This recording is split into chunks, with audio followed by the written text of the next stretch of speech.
Hello, I'm Jake Wells with SealBoss Corporation. In this video, I'm going to cover the JointMaster Pro 2 G3i static mixer.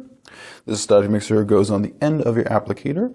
It measures 3/4 in diameter by 14 inches in length, and it contains 30 mixing elements inside. In order to attach this to your JointMaster applicator, this is going to be your mixing manifold at the top of your applicator. You're going to remove your retaining nut. You're going to go ahead and place the end on top of your mixing manifold, make sure it's secure, and then slide your retaining nut over and secure it down on the threads. The static mixer can be trimmed at the end for each step here.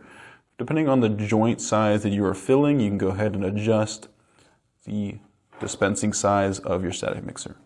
If you have any further questions about this mixer or any of our other static mixers, you can always reach out to us at SealBoss.com. We're here to help. Thank you.